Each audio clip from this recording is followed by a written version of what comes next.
Hello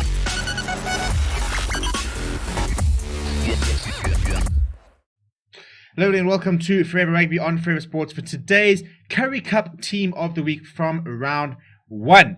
Round 1 saw big victories for Pumas, Western Province and Sharks. 3 bonus point victories for them, and the Bulls managed to get a bonus point victory for scoring 4 tries. The Lions went off to an absolute stinker of a start to the competition. They currently lie last in the log after going down to the Pumas heavily, 39 points to 10, and as a result do not have any players featured in the Team of the Week. Apart from that, a couple of difficult decisions to make, especially in terms of the loose forwards. But I think, it was choosing a Team of the Week. It was quite difficult because we had a sensational performance by the Pumas. So you obviously quite a few Pumas players in there. Western Province obviously got a bonus point victory, but were playing against a very, very weak Bulls side. Just the one Bulls player that does make it, I think we can all agree on who it is. And so the team, I suppose, is quite a big Sharks contingent. I thought they were pretty decent, but I also thought the Greeks were quite good in defeat. They were in that game for a long time before that sort of period after half-time. They didn't go away. There were a couple of very good individual performances, but this is just what I think. Let me know what you think of the team down in the comments below. Smash the like on the video. Do subscribe to the channel if you are new as well. Without any further ado, this is what I have gone with. Starting with the front row, I've gone with Kwesi. I thought that Greek was put the Sharks under a lot of pressure in the scrums very, very early on. But after that Sharks front row responded very, very well. I thought Kwesi was under a lot of pressure first up, went on to go and win a couple of very vital scrum penalties. So credit to him on his sort of, a bit of a fringe player, trying to sort of establish himself in that side. We'll have probably an extended run now in the Currie Cup and off to a very good start. Hooker was probably the easiest call to make. JJ Kotzer, 4 tries for him on the Currie Cup debut for Western Province up against the Bulls. I mean, a sensational performance by him. And I don't think you would have even dreamed of ever scoring 4 tries in the match. I don't think anybody really does. And he is coupled with Neetling for sure, who I thought was very good outside him in the front row. The Western Province pack was pretty dominant. It sort of grew into it. I thought the Bulls pack were quite good from the get-go at holding firm, but eventually, the Western Province sort of started to put their foot down. So I've gone with Neetling for sure there. The 2 lock combination, I went with Ruben van Heerden. I thought he carried the ball very well for the Sharks. He's a very, very physical player. Carries the ball very hard, does a lot of the hard yards, makes a lot of tackles, and I partnered him with Peter Jansen van Vuren, who led that Puma side to victory. One of the top tacklers, one of the top carriers for the Pumas, a stalwart in that Pumas pack. I was very impressed with him, and I thought that, locks, David Mayers, I thought was pretty impressive as well. Hiron Andrews was looking good, coming back from injury and back in the sort of the works and stuff like that.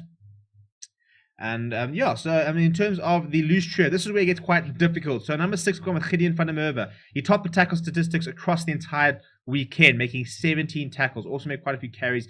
He's everywhere. He's one of the main sort of players for the Greek. Was a very, very important player for him, and I thought he was very impressive. I've also gone with Phumzile Maqondwana, who I thought that, I was very impressed with him. I said he was one of the 5 players who could be making a move to one of the bigger units. And once again this weekend, showed his physicality, showed his presence, showed that he's a very, very effective player for the Pumas. He works very hard, and he's quite pivotal to that Pumas pack. And I partnered him with Willie Engelbrecht. I thought Willie Engelbrecht was absolutely sensational. He made so many carries, but big carries. Big moments, scoring a try. He was absolutely immense for the Pumas. I think the fact that he was part of the Springbok alignment camps, you could see why after this weekend's performance. He's a really, really good player. He's playing some very good rugby at the moment. I think he's got to be a part of the United Rugby Championship setup towards the end of the year. I think there's a lot of players that could use somebody like him. Not necessarily maybe in number 8, but I'm just saying a player who takes responsibilities in the prime of his career, playing his best rugby. And he was once again very impressive because it was very difficult to leave out Pepsi Buthelezi, who I thought was tremendous on his debut as captain, as well as Evan Ruas, who is becoming a bit of a battering ram. He ran over a lot of Bulls players, carried the ball very well. Could easily have gone any of those 3. I went with Willie Engelbrecht because I thought he was very impressive against a very good side. Or not, I suppose the Lions didn't play particularly well. But I think it's more impressive than sort of Evan Ruas up against the sort of club side was the thinking there. Jaden Hendrickson has to be the scrum off there. 2 try assists from him. He just looks a different gravy down at the Sharks. I mean, really, I think the fact that Nahamba's got the run in and Springbok squad is still a bit surprising, but I think that Jaden Hendrickson, especially having a flower half who operates a little bit quicker, looked a lot better this weekend. He had his distribution was much quicker. He was getting the ball out to the rest of his pack. He controlled the game very well. He's got a very nice kicking game. He's just a very good reader of the game. 2 very nice try assists. He's a tremendous player, and I think he will be a tremendous Springbok one day. Eddie Fouché is the number 10. I mean, easy pick, really. He was brilliant against the Lions. He navigated the game from start to finish brilliantly. Scored a lot of the points. I think it was 14 points he scored. Looked very, very, very composed. And yeah, I mean, he's also, I think, a player who's probably been a bit hard done by. I think could be playing at a higher level than just the Currie Cup.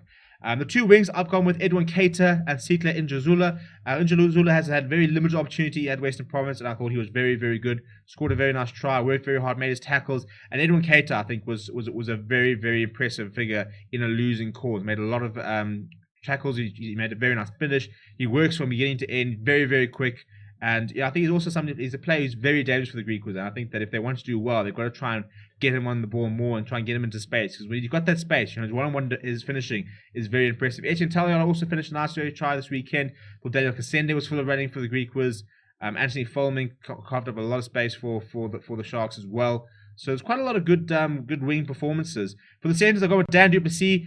Starting at inside centre for a change, with Ricky Pretorius outside him, and I thought he probably had his best game. I think that inside centre battle is going to be very interesting. They are both primarily inside centres, but at the moment sort of having to cover both positions. And I think that based on this weekend, I'll be interested. I reckon they'll probably go quite a similar setup against the Lions tomorrow night. I think they'll probably keep Dan du Plessis at inside centre and leave Ricky Pretorius outside. I've got with Jeremy Ward as our outside centre for the Sharks.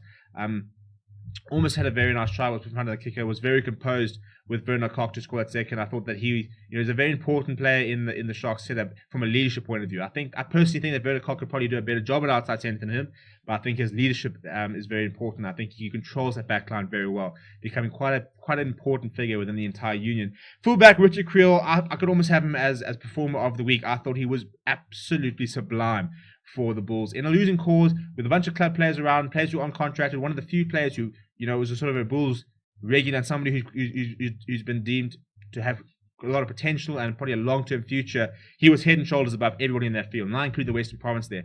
Whenever he was called into defense, to the attack, he made his tackles. He made a very good intercept to try and set up the first try. Everything he did, he should have had that golden touch. Whatever he did turned to gold. He was very, very good, I think, and I hope we see more of him in the Bulls setup, because I personally think that he was actually more impressive this weekend than his brother's been in the last couple of games. So that should be quite interesting to see how those two kind of battle against each other for a spot in that Bulls side. So that's what I've gone with. Let me know what you think of this team down in the comments below. Smash like on the video. Do subscribe to the channel. We'll be live tonight for the news. Got a lot of content coming up. Got a lot of press conferences and match review. Currie Cup midweek action. SA Under 20 midweek action before this weekend, where the British and Irish Lions will have their first game of the tour up against Japan. Well, not really a tour, I suppose it's in Edinburgh, but they'll begin their campaign this season. Thank you very much for watching. My name is Stephen, and I'll chat to you very soon.